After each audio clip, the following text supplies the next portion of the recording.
വടകരയിൽ കെപിസിസി പ്രസിഡന്റിന്റെ വീടിരിക്കുന്ന വാർഡിലെ കോൺഗ്രസ് സ്ഥാനാർത്ഥി ബ്ലോക്കിലേക്ക് വോട്ട് ചോദിക്കുന്നത് ആർഎംപി സ്ഥാനാർത്ഥിക്ക്. മുല്ലപ്പള്ളി രാമചന്ദ്രൻ നിർത്തിയ സ്ഥാനാർത്ഥി കൈപ്പത്തി ചിഹ്നത്തിൽ മത്സരിക്കുമ്പോഴാണ് ആർഎംപി സ്ഥാനാർത്ഥിക്കൊപ്പം മറ്റൊരു കോൺഗ്രസ് സ്ഥാനാർത്ഥി വീട് കയറുന്നത്. ബ്ലോക്ക് കോൺഗ്രസ് ഭാരവാഹികളും ലീഗ് നേതാക്കളും മുല്ലപ്പള്ളിയുടെ സ്ഥാനാർത്ഥിക്കെതിരെ പരസ്യ പ്രചാരണം നടത്തുന്നുണ്ട്. വീറും വാശിയും നല്ലോണമുണ്ട് കല്ലാമലയിൽ. UDF നിർത്തിയ ആർഎംപി സ്ഥാനാർത്ഥിക്ക് വേണ്ടി പരസ്യമായി തന്നെ ലീഗുണ്ട്.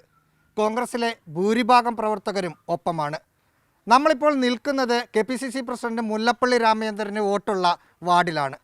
ഇവിടുത്തെ കൈപ്പത്തി ചിഹ്നത്തിൽ മത്സരിക്കുന്ന കോൺഗ്രസ് സ്ഥാനാർത്ഥിയും സുഗതനൊപ്പമാണ് വീട് കയറി വോട്ട് തേടുന്നത്. കൈപ്പത്തി അടയാളത്തിൽ എനിക്ക് വോട്ട് ചെയ്യാം. പിന്നെ കല്ലാമല ഡിവിഷനിൽ ബ്ലോക്കിൽ ഫുട്ബോൾ ചിഹ്നത്തിൽ സുഗതം മാഷ ഒപ്പമാണ് പ്രചരണം. അപ്പുറത്ത് വേറൊരാൾ കൈപ്പത്തിയിൽ നിൽക്കുന്നു എന്നുള്ളൊരു അതൊന്നും എന്നെ ബാധിക്കേണ്ട വിഷയമല്ല. അത് കോൺഗ്രസും ലീഗുമെല്ലാം അടങ്ങിയ ജനകീയ മുന്നണിക്ക് വേണ്ടി നിൽക്കുന്ന ആർഎംപിയുടെ സി സുഗതൻ പഞ്ചായത്തിലേക്ക് കൈപ്പത്തിക്ക് വോട്ട് ചോദിക്കുന്നുണ്ട്. കോൺഗ്രസിന്റെ വാർഡിലെ സ്ഥാനാർത്ഥിയാണ് അനിത കൈപ്പത്തി.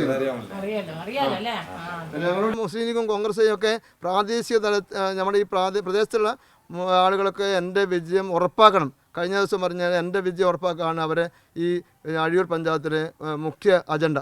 മുല്ലപ്പള്ളി നിർത്തിയ KP ജയകുമാർ കൈപ്പത്തി ചിഹ്നത്തിലാണ് മത്സരിക്കുന്നതെങ്കിലും വളരെ കുറച്ച് കോൺഗ്രസ് പ്രവർത്തകരെ ഒപ്പമുള്ളൂ. കോൺഗ്രസ്സുകാരാണെങ്കിൽ കൈപ്പത്തി ചിഹ്നത്തിന് വേണ്ടി പ്രവർത്തിക്കാത്ത ആളുകൾ കോൺഗ്രസ്സുകാരല്ല. എല്ലാ ആളുകളും കൂടെയുണ്ട്, പൂർണ്ണമായും കൂടെയുണ്ട്. ജയകുമാർ ജയിച്ചാൽ മുഴുവൻ ക്രെഡിറ്റും മുല്ലപ്പള്ളിക്കായിരിക്കുമെങ്കിലും ആർഎംപി തോറ്റാൽ പഴി മുഴുവൻ കേൾക്കേണ്ടി വരും. കൈപ്പത്തി ചിഹ്നത്തിൽ മത്സരിക്കുന്നയാൾ 3ാം സ്ഥാനത്തേക്ക് പിന്തള്ളപ്പെട്ടാൽ മുല്ലപ്പള്ളിക്കുണ്ടാകുന്ന നാണക്കേട് ചെറുതായിരിക്കില്ല. മനേഷ് പെരുമണ്ണയ്ക്കൊപ്പം റാഹീസ് റഷീദ്, മീഡിയ 1, കോഴിക്കോട്.